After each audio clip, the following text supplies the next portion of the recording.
Everyone, a very very good afternoon to all of you. आप सभी का स्वागत है आपके अपने चैनल यूजीसी नेट स्पॉटलाइट में। मैं आयुषी, आपकी कॉमर्स एजुकेटर, स्वागत करती हूँ आपका आपके इस चैनल पे। और अगर आप फर्स्ट टाइम चैनल पे आए हैं तो चैनल को सब्सक्राइब जरूर कर लीजिएगा, क्योंकि ये चैनल वन स्टॉप सॉल्यूशन है आप सभी के लिए अगर आप UGC net, set and assistant professor examinations की तैयारी कर रहे हैं। और मैं आपके लिए रेगुलरली क्लासेस लेके आती हूँ जिसमें हम लोग कंप्लीट कॉमर्स को जो है पढ़ते हैं। हमारे जो पेपर 1, पेपर 2 अलग अलग तरीके से डिफाइंड होते हैं डिफरेंट एग्जामिनेशंस में, जैसे कि net, set and assistant professor examination. तो उनके लिए हम कॉमर्स सब्जेक्ट को कवर कर रहे हैं एंड जो हमारा जर्नल पेपर होता है उसकी भी कंप्लीट तैयारी आपको जो है चैनल पे करवाई जा रही है। तो चैनल को आप लोग सब्सक्राइब जरूर कर सकते हैं।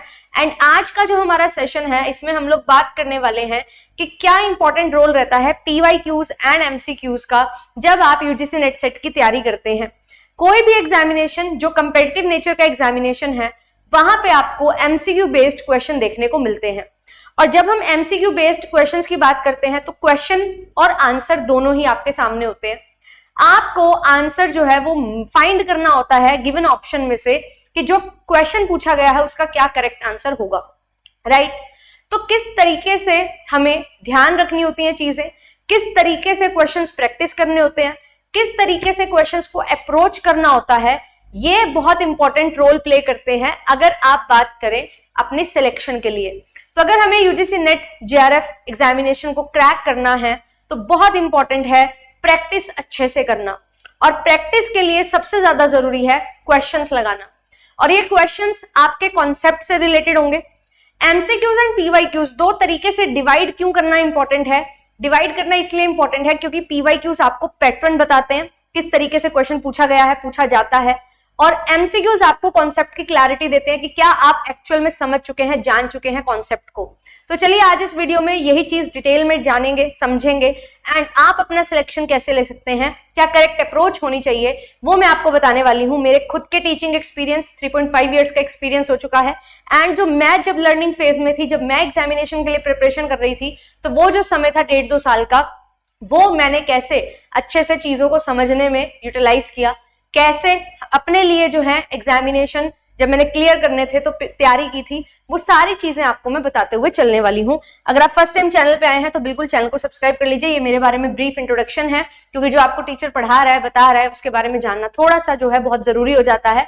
तो ये मेरा ब्रीफ इंट्रोडक्शन है और हर क्लास में मेरी कोशिश रहती है कि वैल्यू एडिशन मैं आपके लिए कर सकूं, क्योंकि पढ़ाई तो आप सभी ने की है यूजीसी नेट के लिए। अगर आप प्रिपेयर कर रहे हो तो आपने अपना ग्रेजुएशन, पोस्ट ग्रेजुएशन बहुत अच्छे से कवर किया होगा। बस अब हमें ये ध्यान रखना होता है कि क्या चीजें हमारे लिए बहुत इंपॉर्टेंट है जिनको हम पहचान पाए और अपना सिलेक्शन ले सके। जेआरएफ अड्डा एप्लीकेशन को डाउनलोड कर लीजिए सो दैट आपको सारी क्लासेस की पीडीएफ मिल जाए, full length mock test practice आप कर सके।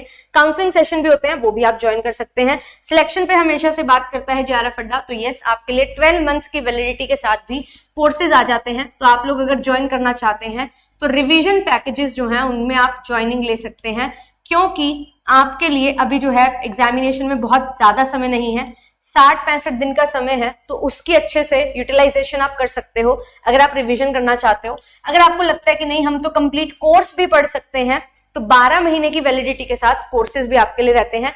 लाइव क्लासेस आपको मिल जाती हैं, डाउट क्लियरिंग सेशन, सारी चीजें हैं। तो आप लोग ये ज्वाइन कर सकते हैं। एंड कॉमर्स में आप गोल्ड या सिल्वर दो तरीके के पैकेजेस हैं, दोनों में से किसी भी तरीके से ज्वाइन कर सकते हैं। गोल्ड पैकेज में कुछ खास फीचर्स हैं जो आपको मिल जाते हैं एडिशनली, ठीक है। तो ये सारी चीजें आपके लिए हैं। यूपीपीएससी असिस्टेंट प्रोफेसर का भी बैच ज्वाइन कर सकते हो आप। अगर आप नेट क्वालिफाई कर चुके हो, यूपीपीएससी असिस्टेंट प्रोफेसर की तैयारी कर रहे हो, है ना, तो आप लोग जो है प्रीलिम्स का बैच भी ज्वाइन कर सकते हैं। ये सारे सब्जेक्ट्स आपको मिल जाते हैं। ऑनलाइन एंड ऑफलाइन दोनों तरीके से क्लासेस हैं। कुछ भी पूछना है कॉल कर सकते हो सपोर्ट नंबर पे, आपको सारी जानकारी जो है वो दे दी जाएगी। And these are the official handles जिनको आप ज्वाइन भी कर सकते हो। तो चलिए इंपॉर्टेंट रोल की हम बात कर रहे थे। प्रीवियस ईयर क्वेश्चन, जैसा मैंने बताया, आपको पैटर्न एनालाइज करने में हेल्प करता है।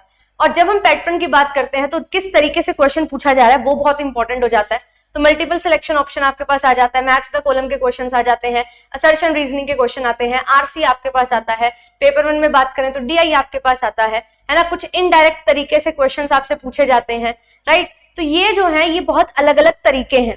अब आपने कोई भी एक टॉपिक पढ़ा है, अगर आप उसको हर तरीके से कंसोलिडेटेड वे में पढ़ते हो तो आप हर टाइप के क्वेश्चन को सॉल्व कर पाओगे। अगर आप पूरा इन डेप्थ हर क्वेश्चन को समझ रहे हो फिर उसको सॉल्व कर रहे हो तो आप समझ पाओगे कि हाँ, एक जो क्वेश्चन है वो सिर्फ एक क्वेश्चन नहीं, वो पूरे कॉन्सेप्ट पे बेस्ड होता है।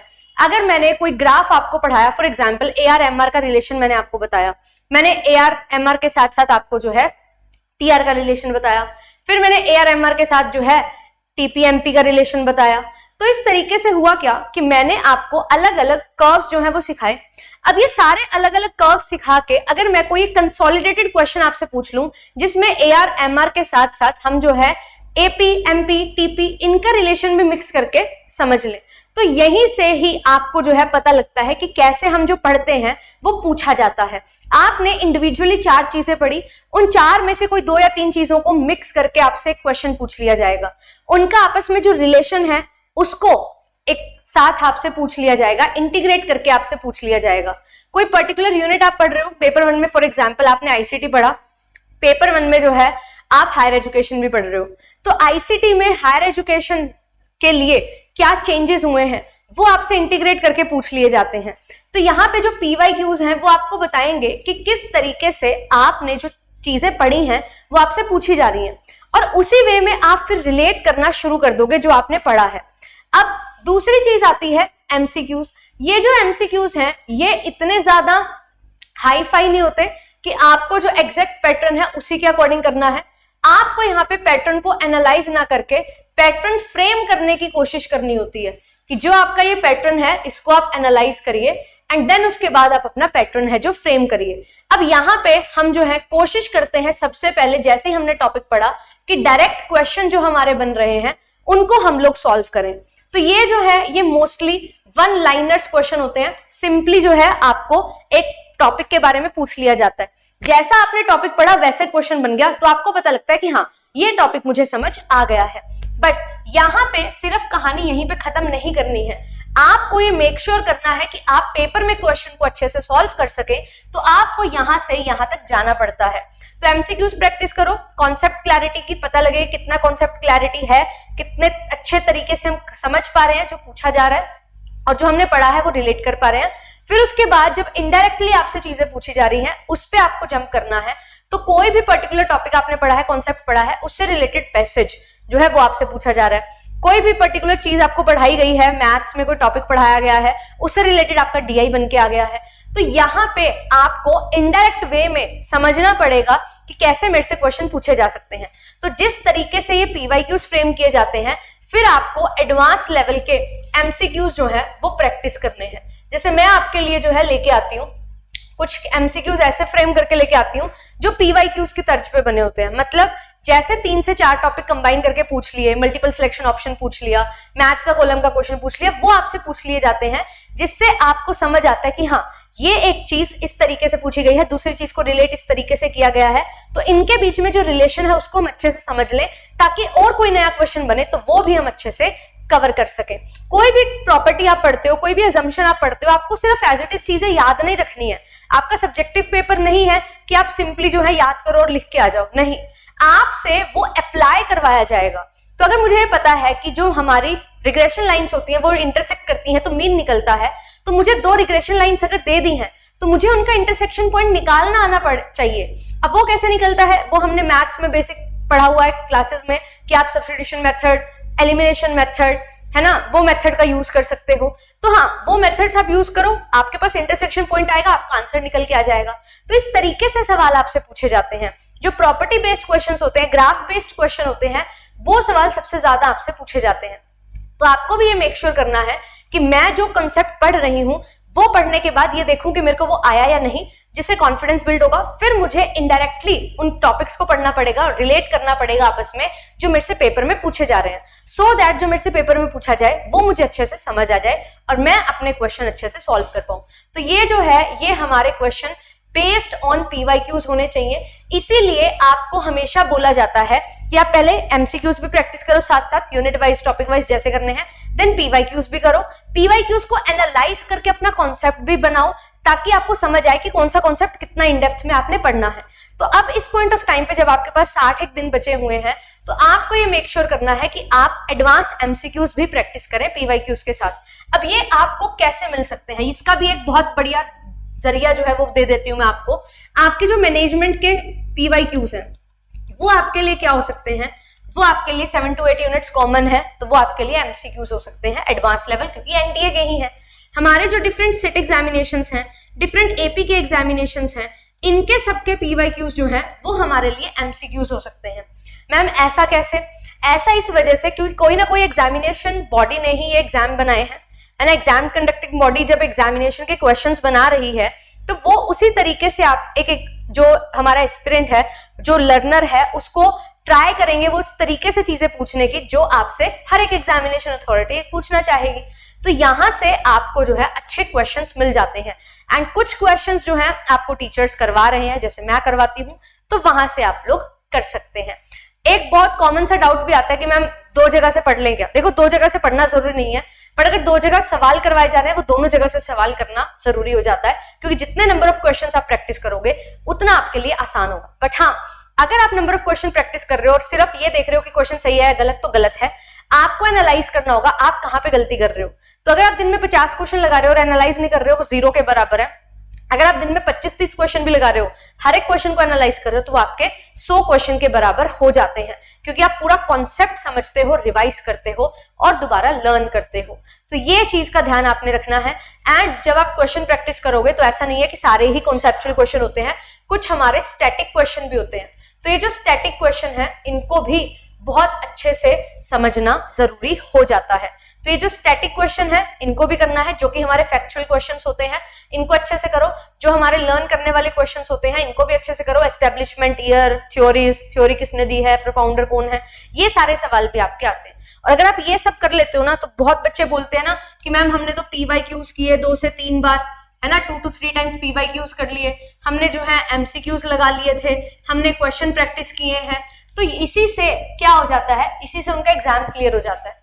वो इस वजह से क्योंकि वो समझ जाते हैं कि क्या पूछा जा रहा है और कैसे पूछा जा रहा है। तो क्या पूछा जा रहा है और कैसे पूछा जा रहा है, जब ये 2 चीजें आपको समझ आ गई हैं, तो अब आपका सिलेक्शन कोई नहीं रोक सकता। ये दोनों चीजों पे काम करके अपना सिलेक्शन आप ले सकते हो, बहुत अच्छे से हर चीज को डिटेल में एनालाइज करते हुए, प्रैक्टिस करते हुए। जब भी मैं पीवाईक्यूज लगाती थी, अगर मैं जब तक मैं देखती थी कि सिर्फ क्वेश्चन सही हो रहा है तो ठीक है, गलत हो रहा है तो भी ठीक है, आगे बढ़ते रहो, तो कुछ आउटपुट नहीं आया, मेरा सिलेक्शन नहीं हुआ, मेरा नेट भी नहीं हुआ था। बट फिर मैंने देखा कि हाँ, जो मैं पढ़ रही हूँ वहीं से पूछा जा रहा है, बट मैं क्या कमी कर रही हूँ, मैं ये कमी कर रही हूँ कि मैं रिवाइज नहीं कर रही, मैं एनालाइज नहीं कर रही, मैं गलती कहाँ कर रही हूँ, सिर्फ क्वांटिटी पे फोकस कर रही हूँ, क्वालिटी पे फोकस नहीं कर रही। तो जब मैंने क्वालिटी पे फोकस करना शुरू किया तो मेरा जेआरएफ निकला, विद एआईआर निकला, और एक बार नहीं 2 बार निकला, है ना। तो यही चीज आपको भी ध्यान में रखनी है और इस चीज को फोकस करते हुए चलना है। तो आई होप ये सेशन आपको हेल्प करेगा एंड जो भी चीजें इंपॉर्टेंट होती हैं वो आपको समझ आई होंगी। इन पे प्रैक्टिस करते चलो, फोकस करते चलो। आपको अगर ऐसा लगता है कि कहाँ से मिलेंगे हमें क्वेश्चंस, तो देखो मैं आपको प्लेलिस्ट दिखा देती हूँ। प्लेलिस्ट पे जाना, यूजीसी नेट स्पॉटलाइट चैनल खोल के आपको जो है यहाँ पे बहुत सारी क्लासेस मिलेंगी। ये 29 लेसन्स वाली क्लासेस हैं। इसमें क्या है, जो मैंने आपको अपने हैंड रिटन नोट से थ्योरीज करवाई थी वो है, और साथ ही साथ इसमें कुछ 10-12 मॉक टेस्ट हैं।